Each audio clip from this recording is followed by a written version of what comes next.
Sa pagdanas ng bahagyang pag-ulan sa lalawigan, nagsisimula ng gumalaw ang mga magsasaka sa bayan ng San Fabian, Pangasinan upang ihanda ang kanilang mga bukirin para sa main cropping season.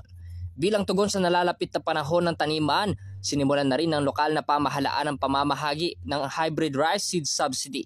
Layunin nito na matulungan ang mga magsasaka na makapagtanim sa tamang panahon at mapataas ang kanilang ani. Ayon sa Municipal Agriculture Officer ng San Fabian na si Johnny Hugo Paraan, kinakailangang rehistrado muna ang mga magsasaka bago sila mabigyan ng ayuda.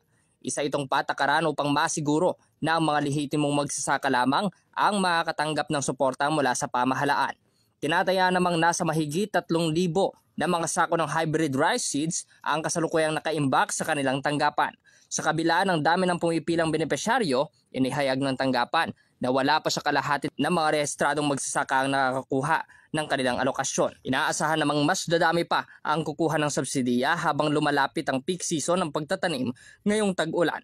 Habang patuloy naman ang paalala ng pamahalaan sa mga magsasaka na makipag-ugnayan sa kanilang mga barangay agricultural technician upang maisaayos ang kanilang aplikasyon at makuha agad ang binhi. Noong Monday, pagkatapos right after election, inumpisa na namin yung rice seed subsidy, yung pagdi-distribute. Kasi actually, nung nakaraang pa sana yan, kaya lang, hinold ko ng konti kasi para hindi mabahiran ng kasi election time. Maintriga kasi ang tao pag So tuloy-tuloy, nung Monday pa yan, lahat ng registered farmers na nandito sa ating database, as doon sa RSBC o yung Basic Registration in Agriculture, mabibigyan. Nandun din na rin kung magkano ilang kilo o ilang yung ibibigay namin, ilang kabag. Kasi mayroon tayong datos na kung ilan yung ibibigay natin at kung ilan yung kailangan lang niya. And then sinasabay na rin namin pagbibigay ng mga foliar fertilizer at saka yung organic fertilizer, pinapakompute na rin namin kung ilan ang ibibigay namin sa mga farmers. Kaya lang, yung sa organic, exclusively para doon sa mga nagtatanim ng trabaho. Pero itong sa foliar fertilizer, bibigyan sila doon sa mga, kung ano yung nabigyan ng rice, mabibigyan din. Sinasabay na namin. So tuloy-tuloy yan hanggang hindi maubos at mabigyan lahat ng ito yung una naming dinidispute, kulang-kulang 3,000 bags. So ibig sabihin mga 3,000 hectares yan. Parating pa kaming inbred. Iba kasi ito hybrid yan may parating din kaming inbred.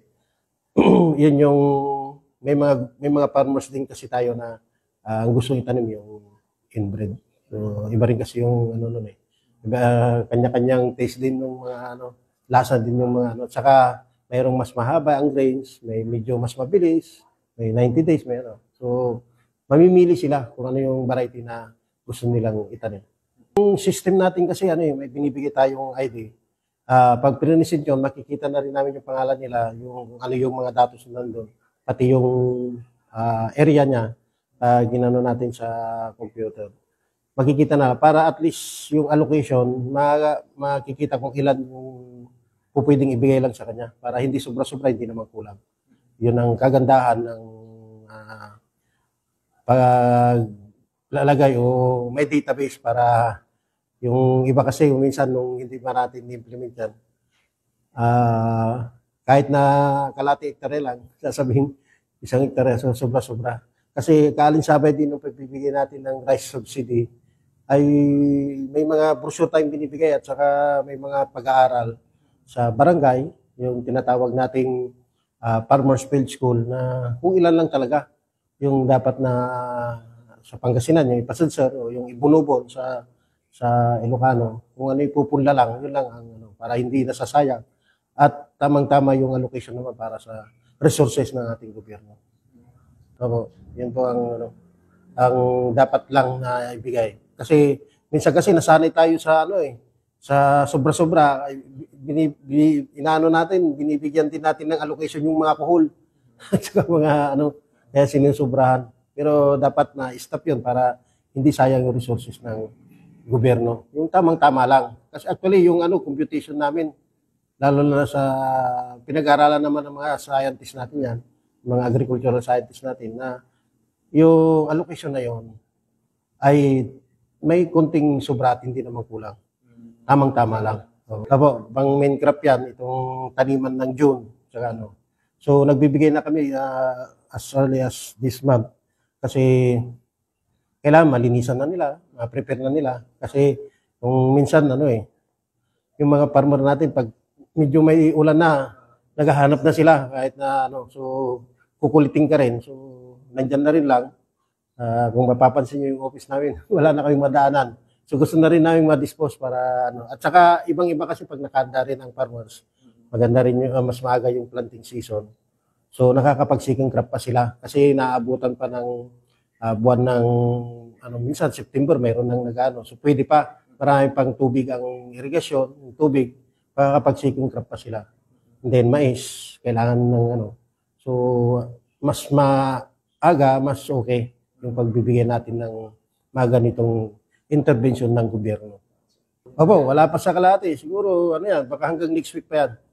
Yung kasi minsan, dahil sa practice nila noon na hindi pa nila nasasanay, minsan kulang. Nagrereklamo sila. So, mayroon yung iba dyan, bagong farmer lang na rehistrado, iba yung proseso ng